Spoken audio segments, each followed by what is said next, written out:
শিক্ষার্থীরা কেমন আছো তোমরা? আশা করি ভালো আছো। আমিও ভালো আছি। তো আজকের ক্লাসে সবাইকে স্বাগতম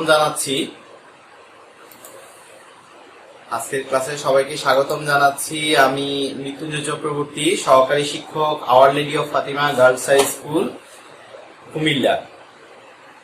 তো আজকের পাঠ পরিচিতি একটু দেখবো। আমরা আজকে নবম শ্রেণীর তথ্য যোগাযোগ প্রযুক্তি করব। তথ্য যোগাযোগ প্রযুক্তি দ্বিতীয় অধ্যায় আমরা গত ক্লাসেও পড়েছিলাম, দ্বিতীয় অধ্যায় থেকে পড়েছিলাম। আজকেও দ্বিতীয় অধ্যায়ে পরবর্তী পাঠটা দেখব। তো এখানে আমরা ছবিতে কি দেখতে পাচ্ছি? এই যে ছবিটা দেখতে পাচ্ছ? হ্যাঁ, কিসের ছবি এটা বলতে পারবে? ছবিটা হচ্ছে ভাইরাসের। হ্যাঁ, আমরা এই ছবিটার সাথে এখন খুব ভালোভাবে পরিচিত, কারণ আমাদের এই সমসাময়িক অবস্থার সাথে এটা জড়িত। এই জিনিসটা, এই ছবিটার সাথে আমরা খুবই ভালোভাবে আমরা পরিচিত, কারণ আমাদের তো এখন যে অবস্থা চলতেছে, এই ভাইরাস দ্বারাই মানুষ আক্রান্ত হচ্ছে, তাই না? তাহলে এই ছবিটা আমরা সবাই চিনছি, তাই না? এটা হচ্ছে ভাইরাস। এখন মানব দেহে যদি ভাইরাস আক্রমণ করে সেই ক্ষেত্রে কি হয় আমরা একটু দেখি।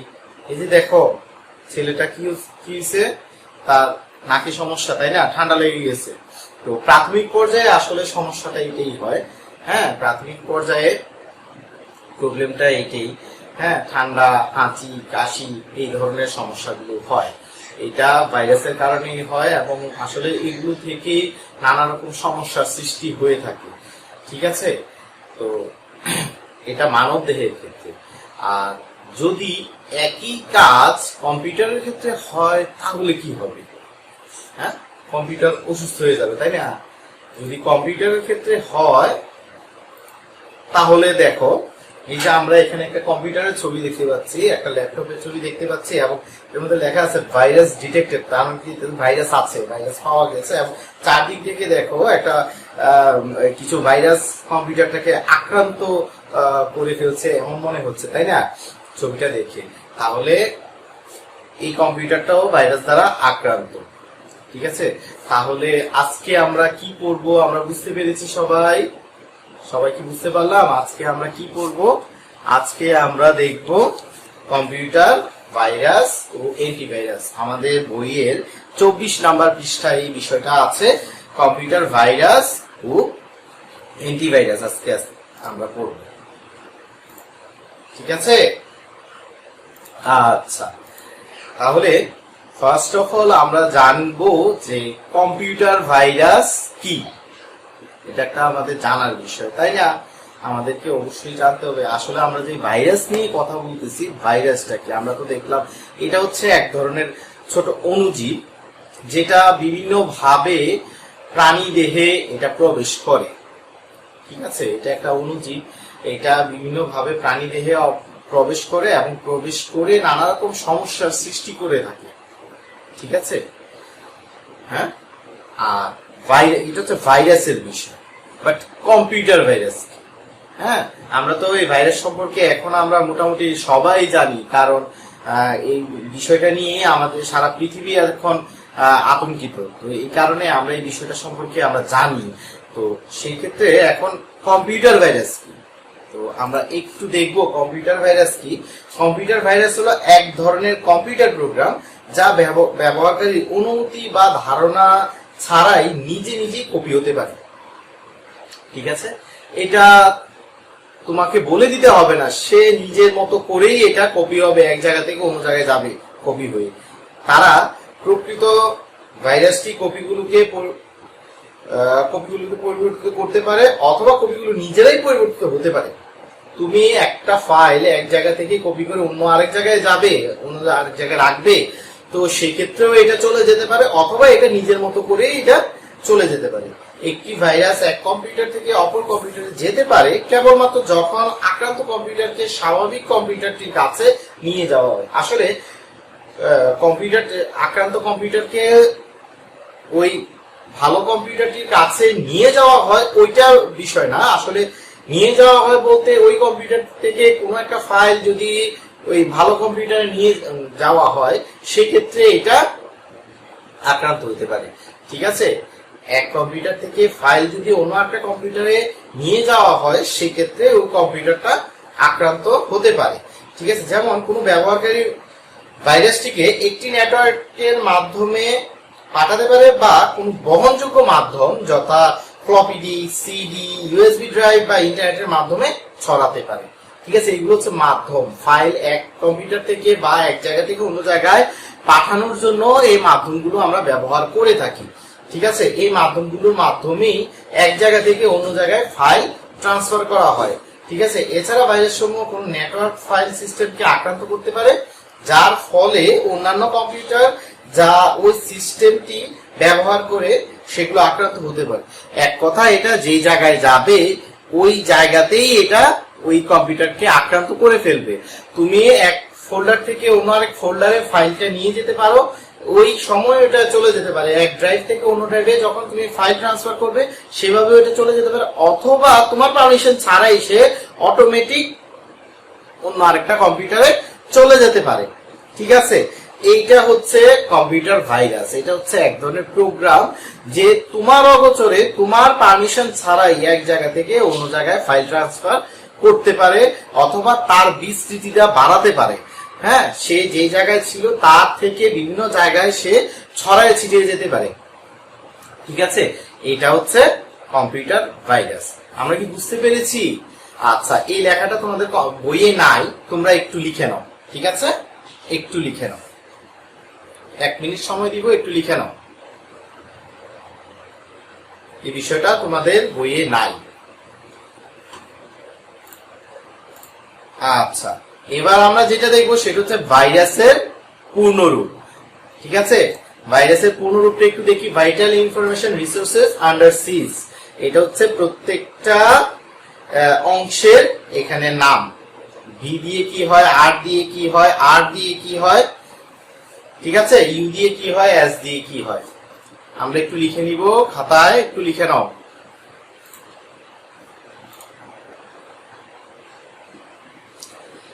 আচ্ছা, এই ব্যক্তিটাকে কি আমরা চিনি? দেখো তো, খুব ভালো করে দেখো, এই ব্যক্তিটাকে কি আমরা চিনি? কেউ কি দেখছো এর আগে? হ্যাঁ, আচ্ছা, এই ব্যক্তিটার নাম হচ্ছে ফ্রেড কোহেন। এই ব্যক্তির নাম হচ্ছে ফ্রেড কোহেন। তিনি ইউনিভার্সিটি অফ নিউ হেভেন এর একজন গবেষক ছিলেন। ইউনিভার্সিটি অফ নিউ হেভেন ওই জায়গায় একজন গবেষক ছিলেন তিনি। 1980 সালে তিনি ভাইরাসের নামকরণ করেছিলেন। ঠিক আছে, অনেক বিশেষ ব্যক্তি। হ্যাঁ, 1980 সালে ভাইরাসের নামকরণ করেন তিনি। ঠিক আছে, এই ব্যক্তির নাম হচ্ছে ফ্রেড কোহেন, আর উনি ইউনিভার্সিটি অফ নিউ হেভেনের একজন গবেষক ছিলেন। আর 1980 সালে তিনি ভাইরাসের নামকরণ করেন। ঠিক আছে, ওকে। আচ্ছা, ভাইরাস বিভিন্ন মাধ্যমে এটা কম্পিউটারে প্রবেশ করে। হ্যাঁ, এখন আমার কম্পিউটারে যে ভাইরাস প্রবেশ করলো তার কিছু লক্ষণ আছে। এখন যে আমাদের পরিবেশের মধ্যে একটা ভাইরাস যে বিরাজ করতেছে, মানব দেহে যে প্রবেশ করতেছে, এখন প্রবেশ করলে লক্ষণ দেখে মানুষ বুঝতে পারে যে এই ব্যক্তির শরীরে এই ভাইরাস আছে। লক্ষণ দেখে বুঝতে পারে, লক্ষণ দেখা ছাড়া কেউ বলতে পারবে না। লক্ষণ যদি না থাকে ওই ব্যক্তির গায়ে, কেউ বলতে পারবে না ওই ব্যক্তির শরীরে যে ভাইরাস আছে। ঠিক আছে, সেজন্য ভাইরাস আছে কি নাই তার লক্ষণ দেখে বুঝতে হবে। ঠিক আছে, এখন আমরা দেখব যে একটা কম্পিউটারে ভাইরাস থাকার জন্য কি কি লক্ষণ দেখা দিতে পারে। ঠিক আছে, আচ্ছা, প্রোগ্রাম ও ফাইল ওপেন করতে স্বাভাবিক সময়ের চেয়ে বেশি সময় লাগে। আমি যখন একটা কম্পিউটার চালাবো, আমি আমার পিসিটা প্রতিদিন চালাই, আমি জানি আমার পিসিটা রান করতে কেমন সময় লাগে, একটা প্রোগ্রাম ওপেন করতে আমার কেমন সময় লাগে সেটা আমি জানি। ঠিক আছে, যদি দেখা গেল ওই সময়ের চাইতে বেশি সময় লাগতেছে, সেক্ষেত্রে আমাকে বুঝতে হবে এটাতে নিশ্চয়ই কোনো প্রবলেম হয়েছে। কোনো সমস্যা হয়েছে, সেই সমস্যা না হইলে এটা এত দেরি করতো না। ঠিক আছে, এটা হচ্ছে একটা কারণ। মেমোরি কম দেখাচ্ছে বলে গতি কমে গেছে, ওই যে বললাম সে মেমোরিও সেক্ষেত্রে কমায় দেখাইতেছে। হ্যাঁ, এবং এটার কারণে তার কম্পিউটারের গতিও কমে গেছে। সে যেভাবে মানে ক্লিক করার সাথে সাথে বিভিন্ন প্রোগ্রামে ঢুকে যেত, ওইটা সে পারতেছে না, লেট হচ্ছে। সে কম্পিউটারে ওইভাবে মানে কম্পিউটার এক প্রোগ্রাম থেকে অন্য প্রোগ্রামে ওইভাবে যেতে পারতেছে না। আমি নির্দেশনা দিচ্ছি বাট সে কাজ করতে পারছে না। ঠিক আছে, তো সেই ক্ষেত্রে আমরা বুঝবো যে কি নিশ্চয়ই কোনো সমস্যা হয়েছে।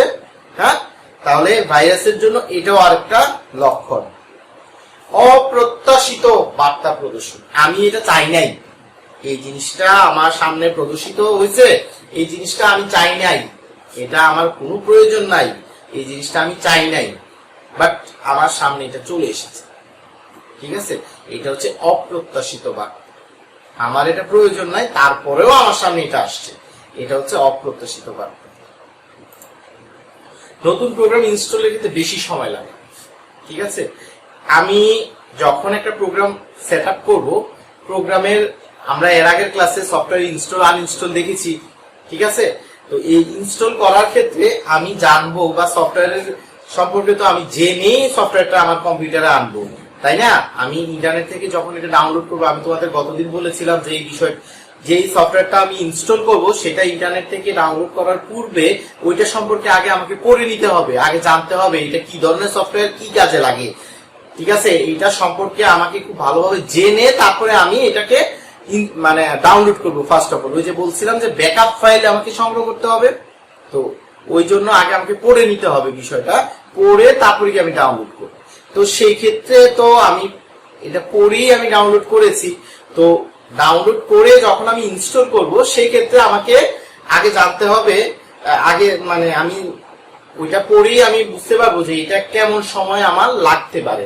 সব যে প্রোগ্রামগুলো বড় বা বেশি মেমোরি দরকার হয় সেই প্রোগ্রামগুলো একটু বেশি সময় লাগে সেট আপ হইতে। তো কিন্তু ছোট ছোট যে প্রোগ্রামগুলো আছে এগুলা এক নিমিষে ইনস্টল হয়ে যায়, ওইগুলা ইনস্টল হইতে আমাদের বেশি সময় লাগে না। ঠিক আছে, যেমন গতদিন আমরা ক্লাস করার সময় একটা প্রোগ্রাম ইনস্টল কিন্তু আমি দেখেছি, তাই না? গতদিন ক্লাস করার ক্ষেত্রে একটা প্রোগ্রামের ইনস্টলেশন আমরা দেখেছি, কিন্তু বড় প্রোগ্রাম হইলেই কিন্তু আমাদের সময় বেশি লাগবে। ওই দিন দেখলাম যে আমরা এক নিমিষে ক্লাসের মধ্যে আমরা সেট আপটা করতে পারছিলাম। ঠিক আছে, তো এটা তো যে ছোট প্রোগ্রামগুলো আমরা খুব কম সময়ের মধ্যে সেট আপ হয়ে যায়, কিন্তু যেই নির্ধারিত সময়ের মধ্যে এটা সেট আপ হওয়ার কথা দেখা গেল যে ওই সময় এটা সেট আপ হইল না, সময় আরো বেশি লাগলো। তাহলে সেক্ষেত্রে বুঝতে হবে যে কোনো একটা সমস্যা আছে। চলমান কাজের ফাইলগুলো বেশি জায়গা দখল করছে। আমি যখন কোনো ফাইলে কাজ করব তখন আমি জানবো যে এই ফাইলটা কেমন জায়গা দখল করতে পারে। যেমন ধরো আমি একটা মাইক্রোসফট ওয়ার্ডের একটা ডক ফাইল, ডিওসি ফাইলে আমি একটা কাজ করলাম, হ্যাঁ, বা ডক্স ফাইলে আমি কাজ করলাম। এই ধরনের ফাইলগুলো আসলে বেশি জায়গা দখল করে না। হ্যাঁ, বেশি জায়গা যেগুলো নেয় সেটা হচ্ছে মিউজিক ফাইলগুলো, ভিডিও MP4 MP3 এই ধরনের ফাইলগুলো মোটামুটি জায়গা নেয়। কিন্তু আমি যখন কোনো ডক ফাইলে কাজ করব বা স্প্রেডশিট ফাইলে কাজ করব ওইগুলো বেশি একটা জায়গা নেয় না। তো সেই ক্ষেত্রে যেটা কম জায়গা নেওয়ার কথা সেই ফাইলটা যদি আমাকে বেশি জায়গা দেখাচ্ছে এমন যদি হয়, সেক্ষেত্রে আমাকে বুঝতে হবে এটা এফেক্টিভ। কাজ করতে গেলে হঠাৎ বন্ধ হয়ে এরকম হতেই পারে, মানে এই সমস্যাটা হইলে আমাদের বুঝতে হবে যে কোনো সমস্যা আছে। আমি কাজ করতেছি হঠাৎ করে বন্ধ হয়ে গেল, ঠিক আছে, হ্যাঁ, সেক্ষেত্রে বুঝতে হবে কোনো সমস্যা আছে। আর কম্পিউটার চালু করার সময় চালু হতে হতে বন্ধ হয়ে যাওয়া, হ্যাঁ, এই সমস্যাটা হতে পারে। আমি কম্পিউটার যখন সুইচ অন করলাম, কম্পিউটারটা ওপেন হচ্ছে, ওপেন হইতে হইতে হইতে হইতে হঠাৎ করে দেখা গেল যে কম্পিউটার বন্ধ হয়ে গেছে, সেই ক্ষেত্রেও এটা ভাইরাসের সমস্যা।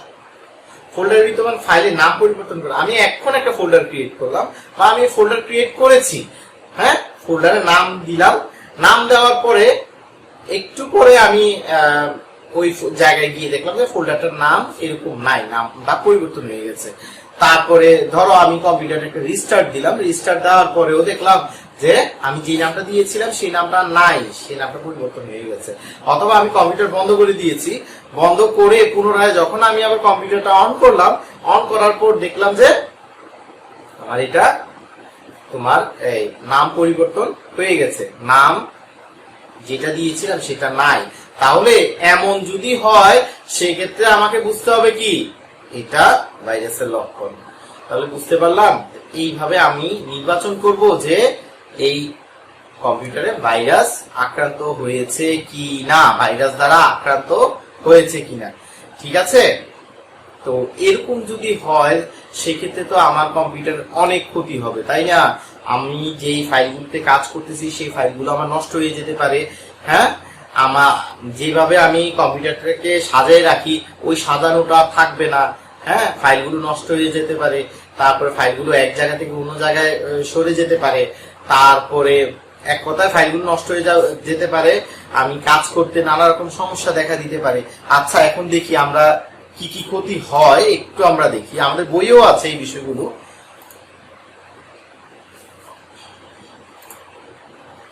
কম্পিউটারে সংরক্ষিত কোনো ফাইল মুছে দিতে পারে। আমি এখন সেভ করে গেলাম ফাইলটা, একটু পরে এসে দেখলাম যে এটা নাই, এই ফাইলটা নাই, ডেটা বিকৃত বা করাপ্ট হয়ে যেতে পারে। আমি এখন ফাইলটাকে আবার এডিট করেছি, আমি নতুন কিছু জিনিস অ্যাড করেছি, কিন্তু এসে দেখলাম যে আসলে ওই অংশটা নাই, ওই অংশটা কাটা পড়ে গেছে, বাদ হয়ে গেছে, ফাইলটা নষ্ট হয়ে গেছে, আমি যতটুকু লিখছিলাম ওই জায়গাগুলো ভ্যানিশ হয়ে গেছে, বিভিন্ন রকম সমস্যা।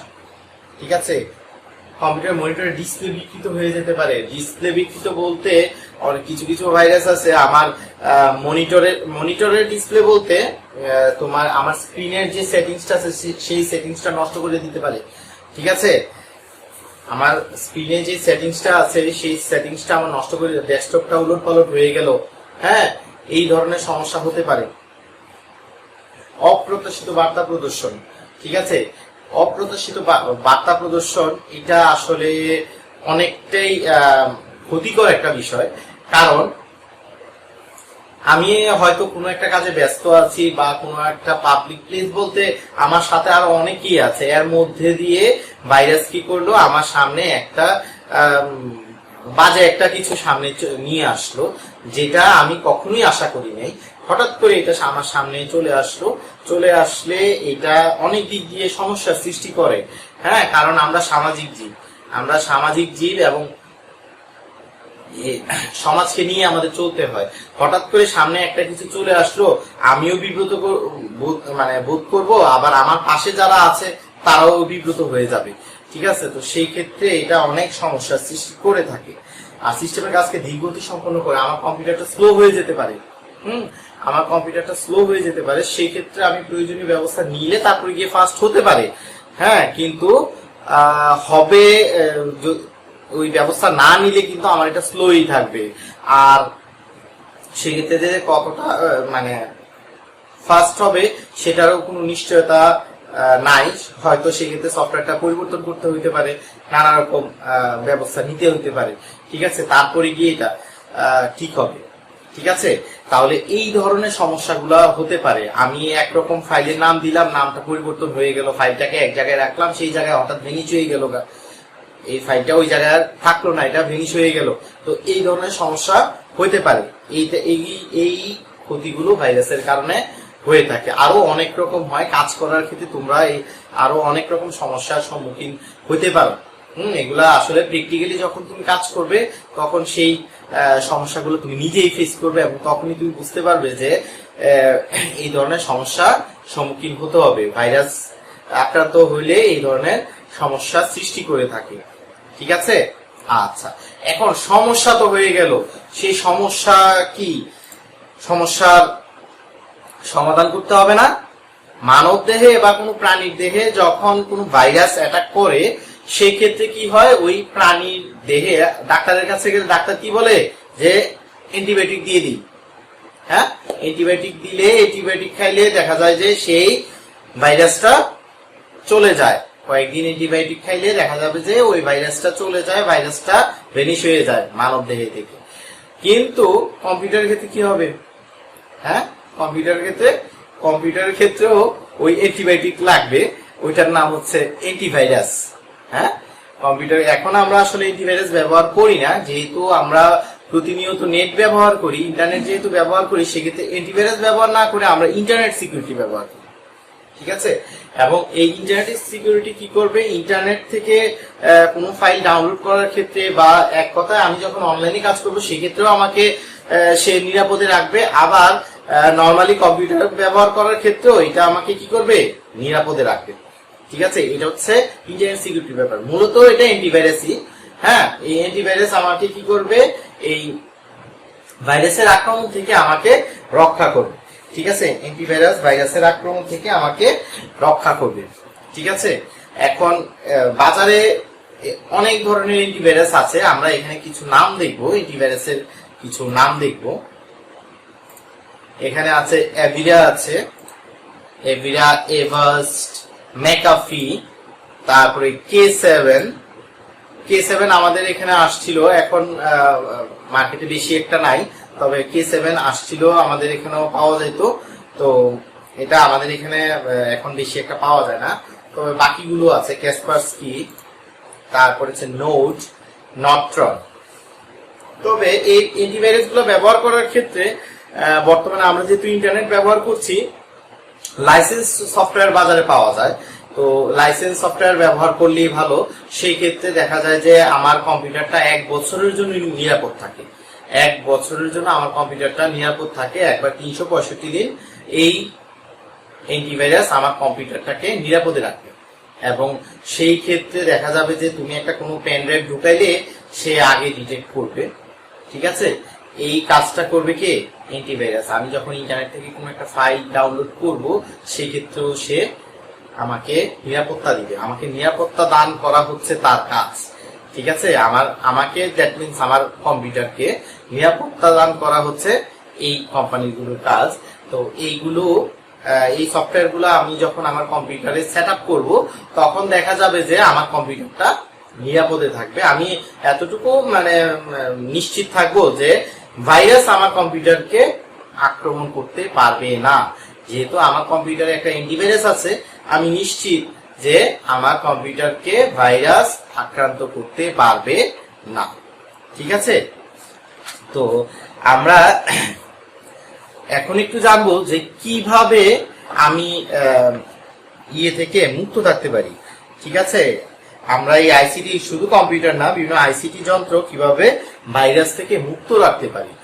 হ্যাঁ, যখন আমি কোনো সিডি বা পেন ড্রাইভ এই ধরনের কোনো ডিভাইস অন্য আরেকটা কম্পিউটার থেকে এনে আমার কম্পিউটারে লাগাবো, তো সেই ক্ষেত্রে এটাকে আমাকে অ্যান্টিভাইরাস দ্বারা আগে ক্লিন করতে হবে। ক্লিন করে তারপরে আমার কম্পিউটারে এটাকে ওপেন করবো আমি। ঠিক আছে, তাহলে যখন আমি এটাকে ক্লিন করব, তখন দেখা যাবে যে আমার এটা আর কোনো সমস্যা করছে না, আমার এটার মধ্যে ভাইরাস থাকলে সেটা পরিষ্কার হয়ে যাবে। ঠিক আছে, তারপরে ভাইরাস মুক্ত করে তারপরে ইয়ে করবো। তারপর আমি যখন ইন্টারনেট থেকে কোনো একটা সফটওয়্যার ডাউনলোড করব, ডাউনলোড করার সময় আমার অ্যান্টিভাইরাসটা আমাকে কি করবে, এটা সে মেসেজ দিবে যে এটা কোনো সমস্যা আছে কিনা, সে আগে এটাকে স্ক্যান করবে। তো যদি দেখা গেল যে এটার মধ্যে ভাইরাস আছে, সেক্ষেত্রে অ্যান্টিভাইরাস আমাকে মেসেজ দিবে, তখন আমি আর এটা সেট আপ করবো না বা ডাউনলোড করবো না, এটার মধ্যে ইয়ে করবো না। আর আমি প্রতিনিয়ত যে ফাইলটাতে কাজ করব, সেই ফাইলটা আমি অন্য পেন ড্রাইভ বা সিডির মধ্যে এটার ব্যাকআপ রাখবো। ঠিক আছে, গেম সেট আপ করার ক্ষেত্রে আমাকে একটু মাথায় রাখতে হবে যে গেমের যে সিডি গুলো বাজারে পাওয়া যায়, এগুলোর মধ্যে প্রচুর পরিমাণে ইয়ে থাকে, কি জানি বলে, ভাইরাস থাকে। তো সেই ক্ষেত্রে ওই ডিভিডি গুলো ওপেন করার আগে আমাকে অবশ্যই চেক করে নিতে হবে। আমি কারোর কাছে ইমেল পাঠাবো বা কেউ আমাকে ইমেল পাঠাইলে সেই ইমেলটা ওপেন করার পূর্বেও আমাকে চেক করে নিতে হবে। ঠিক আছে, তাহলে এই জিনিসগুলো আমি মাথায় রাখবো। এই জিনিসগুলো মাথায় রেখে আমি যদি কম্পিউটার ব্যবহার করি, তাহলে আমার কম্পিউটার ভাইরাস দ্বারা আক্রান্ত হবে না। ঠিক আছে, তাহলে এই বিষয়গুলো মাথায় রাখবো। এই বিষয়গুলো সম্পর্কে তোমার বইয়েও আছে, তুমি একটু দেখে নিবে, বাসায় একটু পড়বে। আর আমি যা পড়িয়েছি বা বুঝিয়েছি, এই জিনিসগুলো নিশ্চয়ই তোমরা বুঝতে পেরেছো। তো সাথে যদি বইটা একটু পড়ো, তাহলে বইটা যদি পড়ো, তাহলে অবশ্যই তোমার এই পড়াগুলো মাথায় থাকবে। ঠিক আছে, তাহলে আমরা এই ভাইরাসের লক্ষণ এবং ভাইরাস দ্বারা কম্পিউটারে কি কি ক্ষতি হয় এই বিষয়গুলো আজকে বাসায় তোমাদের বাড়ির কাজ থাকবে। বাড়ির কাজ থাকবে কি, যে ভাইরাসের মানে ভাইরাস দ্বারা আক্রান্ত হওয়ার লক্ষণ সমূহ আর ভাইরাস দ্বারা কি কি ক্ষতি হয় এই দুইটা বিষয় আমরা বাসায় পড়বো, মুখস্থ করবো। ঠিক আছে, তাহলে আমি আজকে যা বুঝিয়েছি এগুলো অবশ্যই বুঝতে পেরেছো। তো পরবর্তী ক্লাসে আবার দেখা হবে। ধন্যবাদ।